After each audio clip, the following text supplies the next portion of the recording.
2 Corinthiens chapitre 5 et Jean-Marc, tu sais qu'est-ce que je vais te demander de faire. Et donc, le chapitre 5 et le verset 11 jusqu'au chapitre 6 et le verset 2. D'accord. S'il vous plaît. 2 Corinthiens 5, 11 jusqu'à chapitre 6 et le verset 2. Connaissant donc la crainte du Seigneur, nous cherchons à convaincre les hommes. Dieu nous connaît et j'espère que dans vos consciences, vous nous connaissez aussi.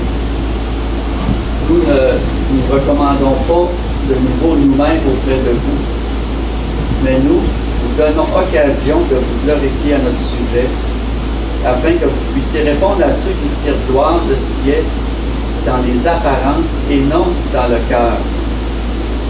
En effet, si je suis hors de sens, c'est pour Dieu. Si je suis de bon sens, c'est pour vous. Car l'amour de Christ nous presse, parce que nous estimons que si un seul est mort pour tous, tous donc sont morts. Et qu'il est mort pour tous, afin que ceux qui vivent ne vivent plus pour eux-mêmes, mais pour celui qui est mort et ressuscité pour eux. Ainsi, dès maintenant, nous ne connaissons personne selon la chair. Et si nous avons connu Christ selon la chair, maintenant nous ne le connaissons plus de cette manière. Si quelqu'un est en Christ, il est une nouvelle créature. Les choses anciennes sont passées. Voici, toutes choses sont devenues nouvelles. Et tout cela vient de Dieu, qui nous a réconciliés avec lui par Christ et qui nous a donné le ministère de la réconciliation. Car Dieu était en Christ, réconciliant le monde avec lui-même, en n'imputant point aux hommes leurs offenses, et il a mis en nous la parole de la réconciliation. Nous faisons donc les fonctions d'ambassadeurs pour Christ, comme si Dieu exhortait par nous. Nous vous en supplions au nom de Christ, soyez réconciliés avec Dieu. Celui qui n'a point connu le péché, il l'a fait devenir péché pour nous, afin que nous devenions en lui justice de Dieu. Puisque nous travaillons avec Dieu, nous vous exhortons à ne pas recevoir la grâce de Dieu en vain. Car il dit, au temps favorable je t'ai exaucé, au jour du salut je t'ai secouru. Voici maintenant le temps favorable, voici maintenant le jour du salut. Merci beaucoup, frère. Le sujet aujourd'hui, comme vous pouvez voir sur l'écran, c'est le sujet de la réconciliation. Avant que nous regardions le passage, il faudrait définir la réconciliation. Et selon le langage du 1er siècle, du grec et même en français, la réconciliation parle d'un manque d'hostilité entre deux personnes ou deux nations, de n'importe quoi. Donc, il n'y a pas d'hostilité. Il y a de l'amitié. Mais dans l'amitié, il y a 2 ou 3 choses qui sont très, très importantes. Si moi, je dis, je suis réconcilié avec quelqu'un, il y a 3 choses qui deviennent les résultats de la réconciliation. Premièrement, nous accueillons les uns les autres. Deuxièmement, nous acceptons les uns les autres. Troisièmement, nous bénissons les uns les autres. Quelqu'un peut me donner la différence entre ces 3 choses? Accueillir, accepter et bénir dans le cadre d'une relation. Si moi je dis je suis un ami avec René, je l'accueille, je l'accepte et je le bénis. Ces 3 choses sont impliquées dans la question de la réconciliation. C'est quoi la différence entre ces 3 choses? Ce n'est pas aussi simple que ça, mais donnez-moi votre opinion. Qu'est-ce que ça... Vas-y, Sébastien. L'acceptation peut être conditionnelle L'acceptation peut être conditionnel. conditionnelle. Bénir quelqu'un, ça ne devrait pas être conditionnel. Oui, et de bénir ne devra pas être conditionnel. OK, j'accepte ça. Jean-Marc. Peux-tu juste dire en d'autres mots ce que je comprends des trois? Absolument, vas-y. C'est comme recevoir la personne comme elle est et désirer du bien pour elle. OK, formidable. Jean-Marc dit de recevoir la personne telle qu'elle est et de faire du bien, désirer du bien envers l'autre. C'est quoi la différence entre accueillir et accepter?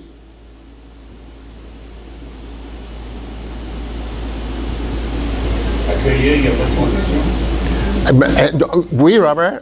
Accueillir, il n'y a pas de condition, mais dans les trois, il n'y a pas de condition, si nous sommes réconciliés. Mais c'est quoi la différence entre accueillir et accepter? Vas-y, Jean-Marc. Peut-être un exemple, si quelqu'un vient qu'on ne connaît pas, on l'accueille. Oui, À mesure qu'on le connaît, Oui. avec ses défauts et ses qualités, on l'accepte oui, tel qu'il est. oui. Fait qu'on ne fait pas juste l'accueillir. Excellent. OK. Jean-Marc vient de le dire exactement. Si quelqu'un vient ici, on l'accueille. On ne connaît pas la personne encore, mais au moins, on accueille la personne. Le plus que nous connaissons la personne, nous l'acceptons telle qu'elle est. Et non seulement est-ce que nous acceptons la personne telle qu'elle est, mais aussi nous sommes une source de bénédiction. Nous voulons du bien envers cette personne et pas le mal. Si nous sommes, parce que Paul nous dit dans ce passage que Jean-Marc nous a lu, que nous devons dire à tous, soyez réconciliés avec Dieu. Mais il dit, nous sommes les ambassadeurs qui doivent représenter ce que c'est la réconciliation. Mais réconcilier quoi? Dans le Nouveau Testament, la réconciliation touche en réalité trois domaines très importants. Le problème, pourquoi il n'y a pas de réconciliation, ou plutôt qu'il y a de la guerre, ou qu'il y a de l'hostilité, soit entre deux personnes, soit entre les pays, soit entre les nations, soit entre les races, nommez-le, il y a trois raisons. Et j'aimerais que nous pensions au livre de Genèse. Et le livre de Genèse, même Genèse veut dire quoi? Est-ce que quelqu'un sait? Yeah, ça veut dire commencement. C'est ça que ça veut dire. Donc, nous avons le commencement de plusieurs choses qui touchent l'ensemble de la Bible. Mais dans le chapitre 1 jusqu'au chapitre 11 de Genèse, il y a des événements qui sont les événements qui touchent le monde jusqu'à aujourd'hui. Grands événements. Chapitre 1 à 11 de Genèse, il y a trois événements qui sont la source ou les sources de tous les problèmes que nous trouvons dans le monde aujourd'hui. Incroyable, hein? Mais nous avons les sources. Nous avons trois sources des problèmes qui existent dans le monde entier. Surtout, les problèmes qui empêchent la réconciliation ou qui empêchent l'amitié. Ou, si vous voulez, qui créent les ennemis. Quelles sont ces trois choses? Pensez. Qui ici n'a pas lu le livre de Genèse? Ne soyez pas gênés de lever votre main. Je vais simplement vous taper les doigts. Mais non. N'ayez pas peur. OK, tout le monde a lu le livre de Genèse. Donnez-moi le premier événement dans Genèse qui est important. N'ayez pas peur. Oui, c'est la création. Et la création sert de modèle de ce que Dieu désire. Et si on peut dire une chose, nous avons le modèle de la réconciliation ou de la paix qui se trouve en Genèse, n'est-ce pas? Dieu est bien avec l'homme, l'homme est bien avec sa femme, l'homme est bien avec la création, tout est bien. Et donc, nous avons ce que moi j'appellerais un contexte de bénédiction. Un contexte de bénédiction. Le contexte de bénédiction, c'est quand tout est juste devant Dieu. Mais juste, est-ce que vous vous rappelez de comment que je définis le mot juste? Justice, juste. En réalité, dans le Nouveau Testament, il y a seulement un mot qui traduit juste, justice, justification. Il y a un mot. Et l'idée, c'est de rendre les choses droites. C'est comme si toutes les choses sont inclinées ou sont croches. D'être justifié ou d'être juste ou de pratiquer la justice, c'est de rendre toutes les choses droites. Droit. Et donc, dans Genèse chapitre 1 et la création, nous voyons toutes les choses droit. Et donc, il y a un lieu de bénédiction. Mais dans Genèse, il y a trois choses qui arrivent. Trois choses qui arrivent qui empêchent tout ça. Nommez-moi les trois choses. Ou pensez. Pensez. Ah, la première, c'est facile. Oui, la désobéissance, n'est-ce pas, de Adam et de Ève. Et vraiment, pas... Excusez-moi. J'aimerais suggérer ce matin que nous pensions à la différence entre péché et transgression. Un péché veut dire nous manquons le but. Nous devons vivre d'une certaine façon et nous manquons le but de vivre comme nous devons. Mais dans la vie, il y a des fois, peut-être très très souvent, où nous manquons le but parce que nous ne savons pas quoi faire. Et donc, on pêche sans nécessairement le savoir. Ça, c'est le péché. Mais je viens de regarder mon iPad et j'avais écrit j'ai passé du temps avec mon fils hier soir, avec ses deux fils.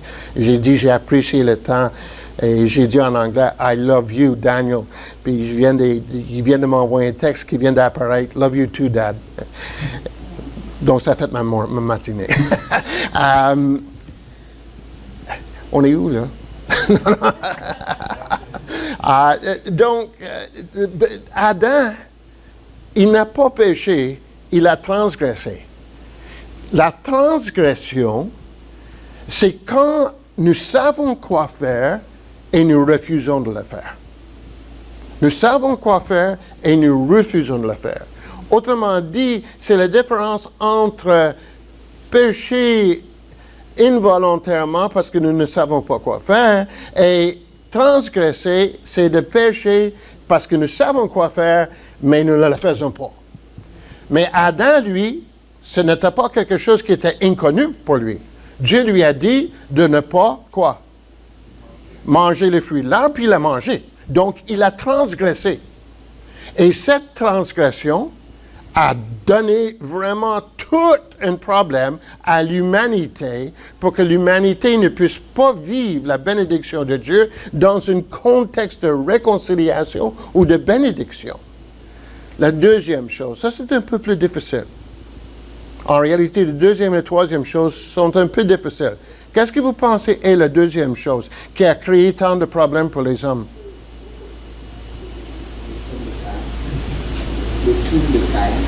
Le crime de Caïn. Le crime de Caïn. Le crime, OK. Léonard dit le crime de Caïn à Janice. Oui, le crime de Caïn est un problème qui est le résultat de la transgression d'Adam, mais qui certainement manifeste d'une façon très claire le manque d'amitié et plutôt la création de enmité? Comment? Inimité. Oui, le contraire à l'intimité, l'inimité. C'est ça exactement. Mais il y a quelque chose d'autre qui a créé les problèmes pour tous les hommes. Quel est le prochain événement dans Genèse? Il y a trois grands événements. Le premier, c'est la transition de l'homme. OK, ça c'est le troisième, Bill. But that's very good. Le troisième, c'est Babel. Mais le deuxième... Non, le déluge est un résultat du deuxième. Chapitre 6 de Genèse, juste pour le fun, et un peu plus que ça. Regardons le chapitre 6 de Genèse et le verset 1. John, chapter 1, verse 1. I'm sorry I didn't give it to you. Chapitre 6, verset 1.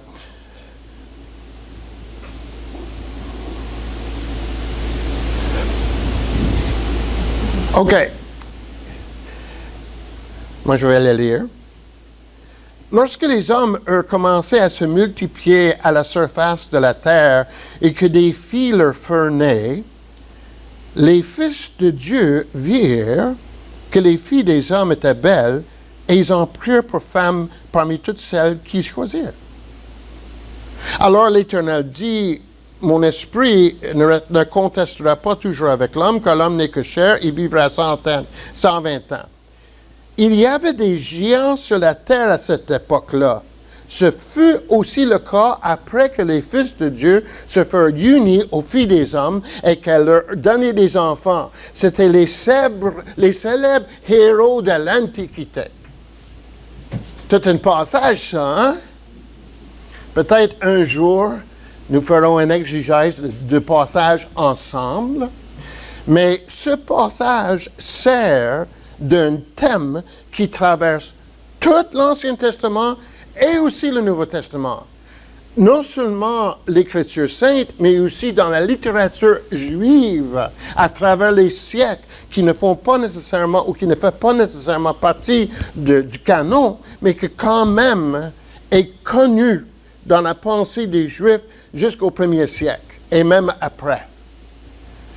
Si un problème dans le monde, c'est la transgression de l'homme, qu'est-ce que vous pensez est l'autre problème qui est suggéré par ce passage? C'est qui sont les fils de l'homme qui viennent vers les filles des hommes et qui créent une société qui produit les géants.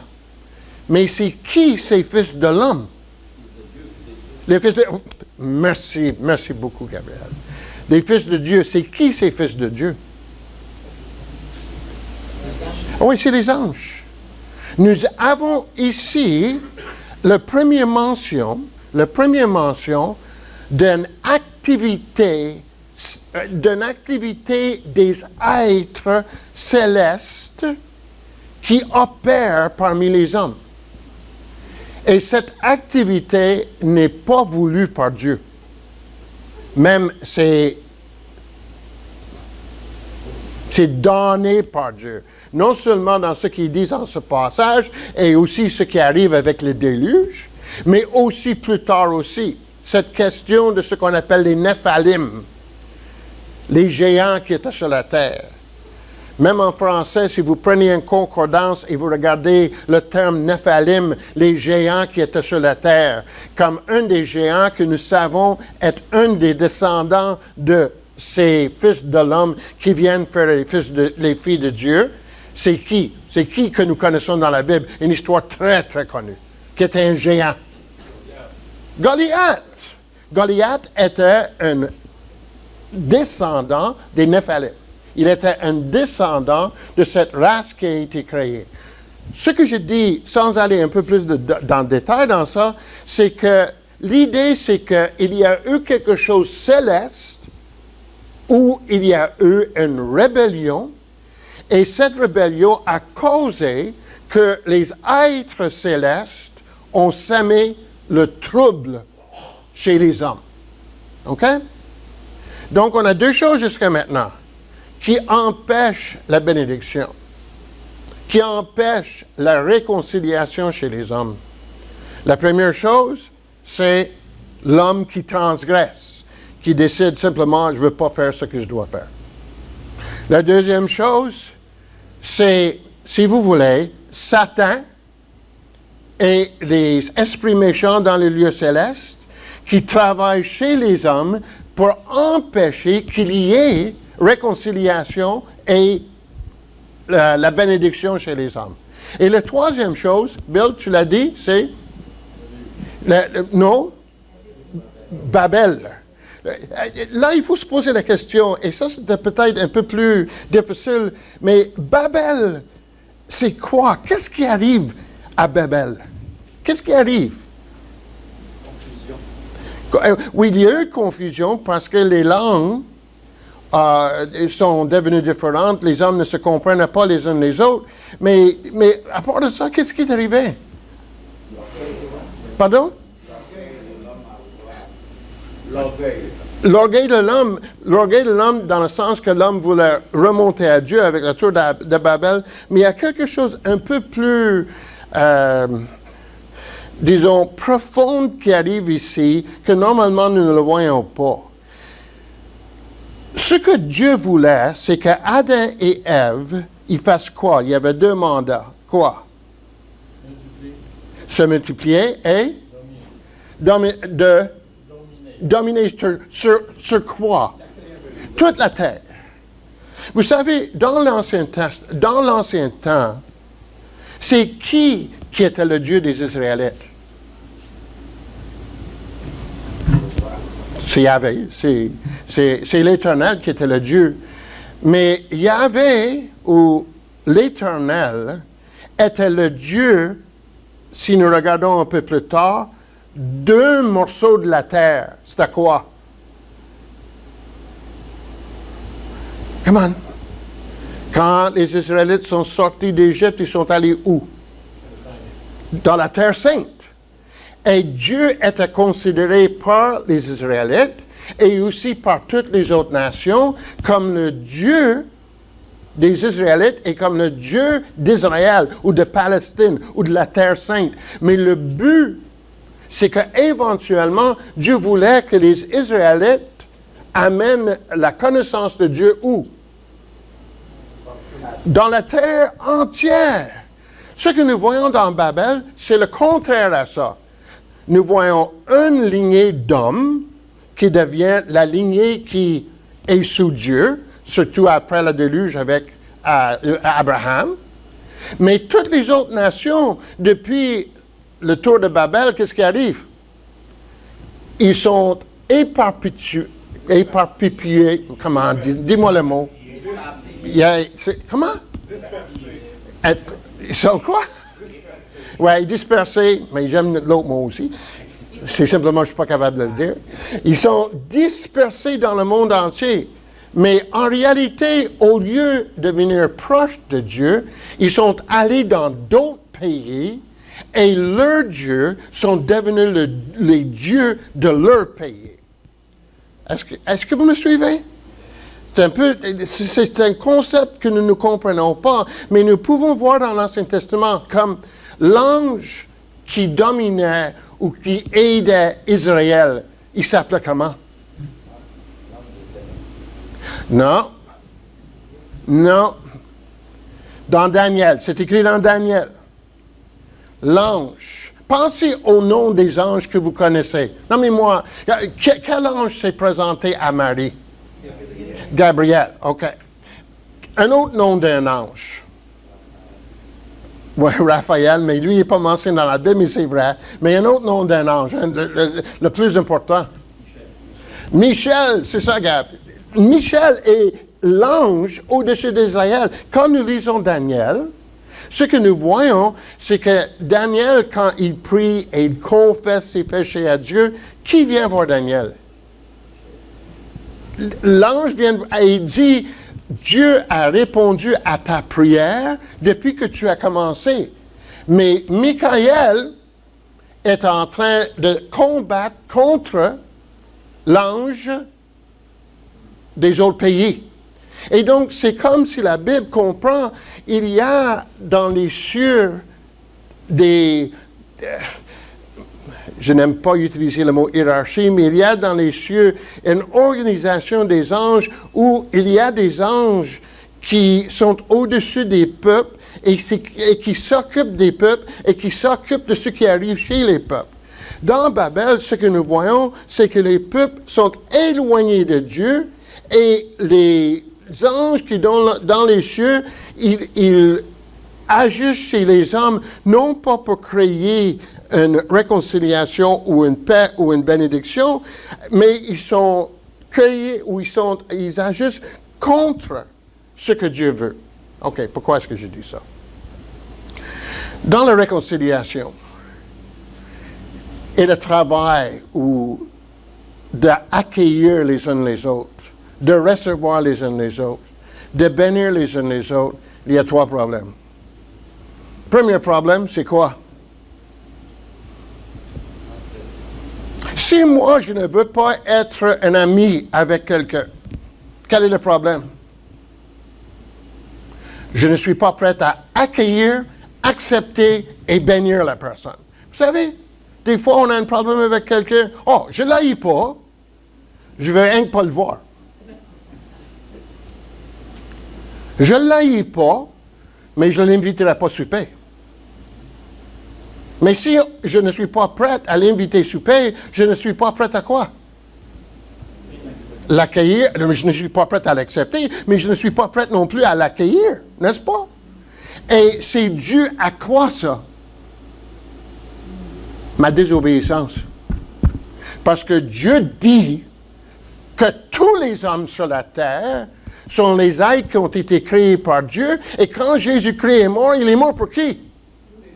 Tous les hommes. Si moi, je ne veux pas être un ami de chaque homme sur la terre, je suis en train de transgresser ce que Dieu veut. Mais la deuxième chose, très important aussi, c'est que non seulement est-ce que moi, j'empêche la réconciliation, mais quoi d'autre empêche la réconciliation? Il y a une activité céleste chez les principautés et les autorités dans les lieux célestes qui travaillent contre qu'il y ait réconciliation entre les hommes. Ils sont toujours en train de travailler pour qu'il n'y ait pas nécessairement réconciliation, mais qu'il y ait la haine. Pensez pas que les hommes seulement sont responsables de ce qui arrive dans notre monde par rapport à la réconciliation entre les nations. Mais aussi dans les lieux célestes, il y a des êtres célestes qui travaillent contre la réconciliation entre les nations. Pensez à ça. Pourquoi les nations ne sont pas capables d'aimer les unes les autres et d'agir en tant qu'amis? Des fois, c'est l'homme, je ne veux pas. Je ne veux pas les accueillir. Je ne veux pas les accepter. Je ne veux pas les bénir. Pensez-y. Mais des fois, c'est à cause aussi que l'ennemi est en train de travailler pour qu'il y ait l'intimité, pas l'intimité, mais l'ennemité. Et c'est pourquoi Paul nous exhorte dans 1 Timothée chapitre 2 que quand nous sommes ensemble comme Église, qu'est-ce que nous devons faire? Nous devons prier pour les personnes qui sont en autorité parmi nous. Pourquoi? Pour que nous puissions vivre une vie sainte et paisible et en toute tranquillité, parce que Dieu, qui est le médiateur, a réuni tous les hommes et Dieu veut que tous les hommes soient sauvés. Donc, quand il y a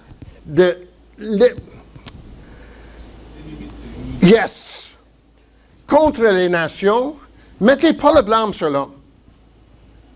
Mettez le blâme sur en haut. Et ce que nous devons faire comme chrétiens, ce n'est pas de simplement laisser faire ou d'embarquer dans ça, mais ce que nous devons faire, c'est que nous devons prier pour la réconciliation.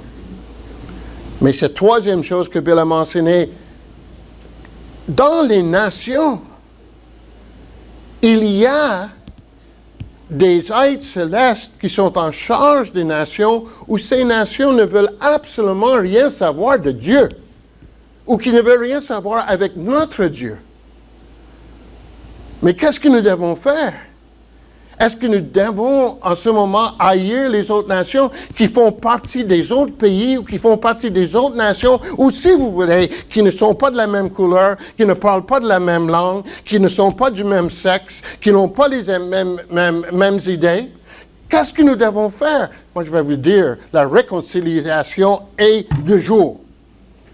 Nous devons accueillir, nous devons accepter, nous devons bénir. Ça, c'est ce que les ambassadeurs sont appelés de faire. Savez-vous pourquoi?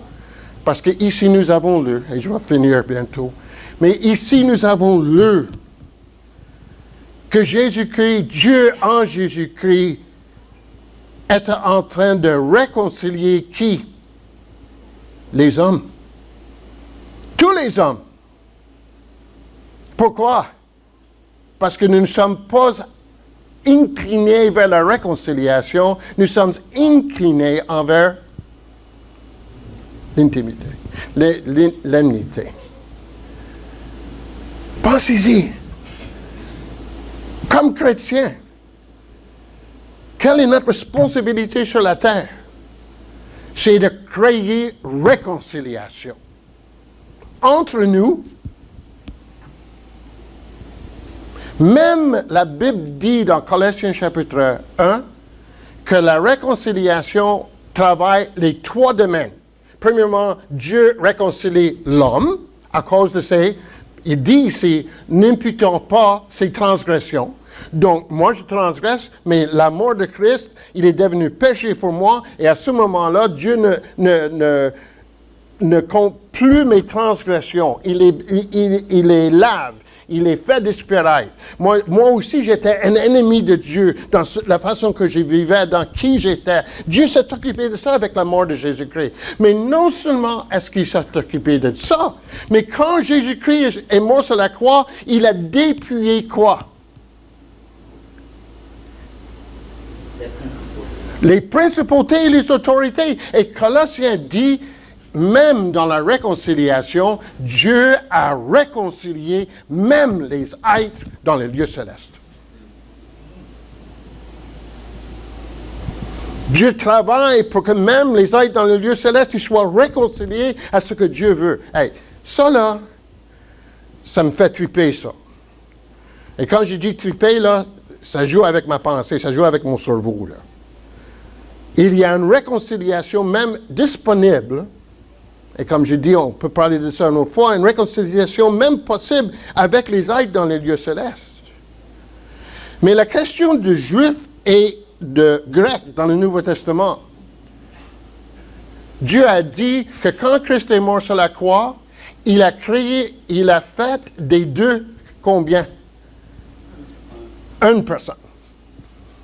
Une personne. Autrement dit, tout ce qui existait avec la séparation des nations, des races et tout ça, Dieu, à la croix, a dit, plus 150 millions, je ne sais pas quoi, là. En réalité, selon la Bible, c'est 70, parce que les Juifs croyaient qu'il y avait 70 nations. Mais Dieu a dit, non, ce n'est plus 2, ce n'est plus 70. Maintenant, Dieu, à la croix, il a réconcilié tout le monde, et donc, ce n'est plus 2, c'est 1. Chaque être sur la terre est 1 par la mort de Jésus-Christ. Et nous devons travailler à ce que nous les accueillions, nous les acceptions et que nous les bénissions. S'il vous plaît, pensez à ce que je viens de dire et prêcher. C'est extrêmement pertinent pour notre vie aujourd'hui. Prions. Père Céleste, simplement parmi nous, de vivre la réconciliation, d'accueillir, accepter, bénir toutes les personnes qui sont autour de nous, surtout ceux que nous considérons comme nos ennemis pour une raison ou une autre, parce qu'ils nous ont fait mal, parce qu'ils ont agi de mal, parce qu'ils nous ont blessés, parce qu'ils nous ont empêchés de faire ce qu'on voulait. Je ne sais pas quoi, Seigneur. Ô Père Céleste, que ton Esprit Saint nous remplisse pour que, Seigneur, nous puissions être les réconciliateurs, les ambassadeurs de la réconciliation les uns envers les autres. Seigneur, dans notre monde aujourd'hui, nous sommes plus séparés les uns des autres. Et comme Paul dit, Satan est le prince de l'air, et il est le prince de ce monde. Nous prions, notre Dieu, que tu puisses travailler en nous et par l'Église, que les anges observent, pour qu'il y ait réconciliation même parmi les êtres célestes. Pour que ce monde, Seigneur, puisse être ramené vers toi et ne soit plus les idolâtres. Père Céleste, que dans les nations, tu nous aides, Père. S'il te plaît, aide-nous. Aide-nous à réaliser que quand Christ est mort, il est mort pour chaque personne sur la terre. Et donc, chaque personne est appelée, comme Jean-Marc nous a lu dans le chapitre 6, aujourd'hui c'est le jour du salut. Aujourd'hui c'est le temps d'agir. Ô Seigneur, que tu nous aides à être les réconciliateurs avec ceux qui sont différents autour de nous. Nous te demandons au nom de Jésus. Amen.